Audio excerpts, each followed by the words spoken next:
What is up, guys? Welcome back to this beginner series of how to sell on Amazon FBA. My name is Marvin Leonard. If you're not familiar with me or my channel, which most of you guys are not, I talk entrepreneurship, passive income, and creating an online business. So if you're into that kind of thing, then consider subscribing. All right, so this is step 6 in this beginner series. All right, online arbitrage. What is this?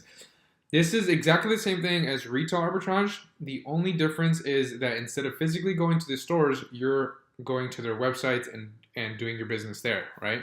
So you're going to Walmart, Target, or whatever, and you're buying either things that are on sale or things that you can make a profit on. Then you're buying those items and you're going to send them to an Amazon warehouse. So with online arbitrage, where do you source? You can source on the same places that you would source with retail arbitrage.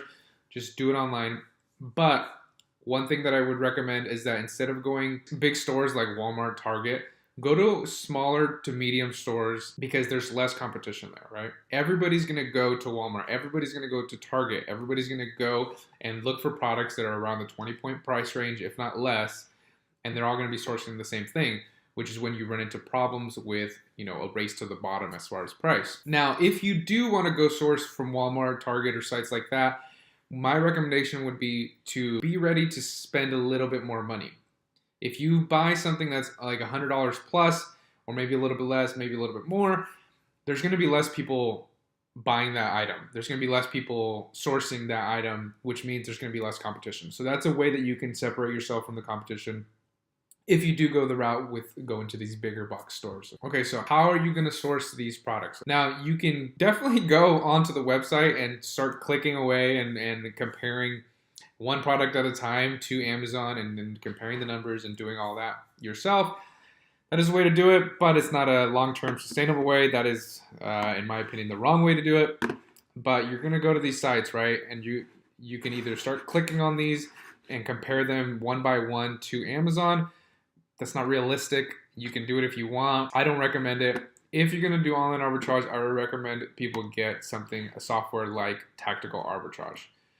This is a software that has stores integrated within the software. It gives you a criteria to put in. So you want to buy stuff from Walmart at a $20 price range. It's going to scan everything on their website and it's going to kick out the results as far as profit margin, sales rank, and then you can do the math after that. It's going to do a big bulk scan on that website, which is way, way faster than if you just do click on one at a time.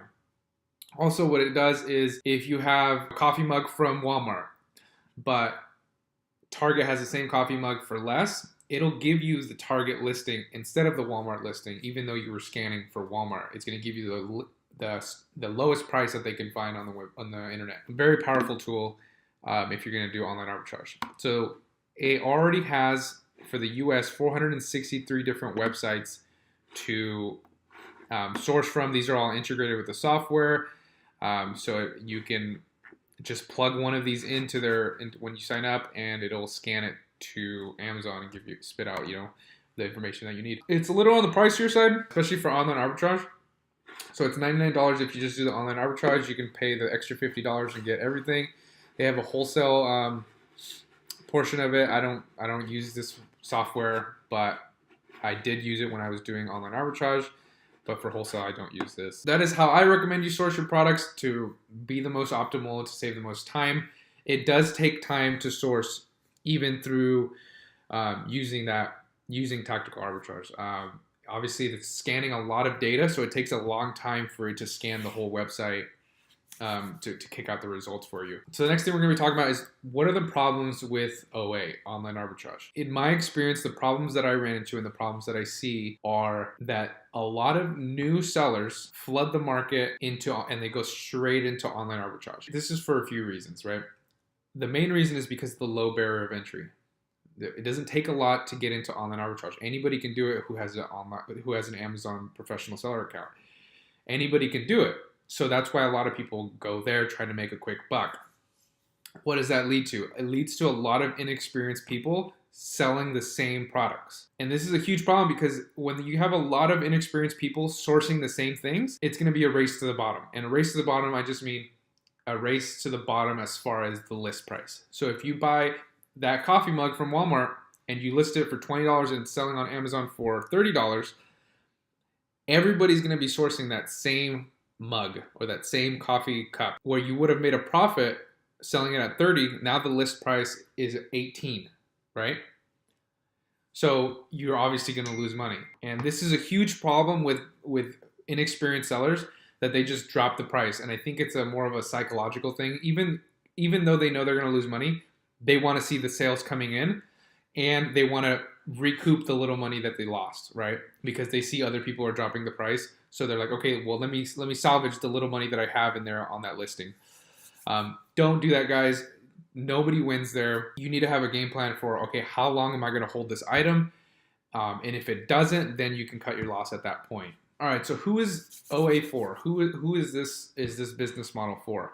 This is for beginners that need to just build up that capital, right?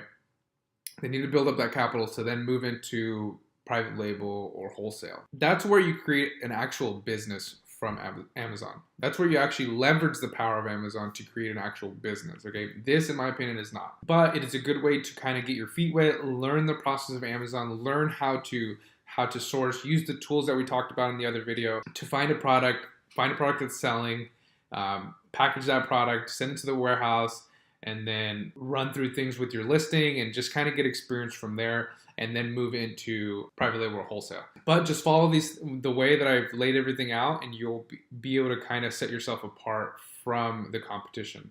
Another quick way to set yourself apart from the competition is if you watched video number 2, which was ungating, right? So if you ungate yourself, then you're going to automatically set yourself apart from all these new sellers, and there's automatically less competition because it's another barrier of entry. So where there's no barrier of entry, everybody's there. But you have that first barrier of entry, only a few people are going to get past it. Then you have another one, then only a few more people are going to get past that, right? So that makes for less competition at those levels. If you haven't watched video number 2, I recommend you guys go back and watch that one. That one's a great video for showing you guys how to separate yourself from the competition. Again, with OA, it is against Amazon's terms of service, just like retail arbitrage, because you're not buying things from a manufacturer or a distributor. Okay, so just keep that in mind. Don't make this a long-term play. Make this an initial stepping stone to move into something else. Okay, guys? All right, guys, that's it for online arbitrage.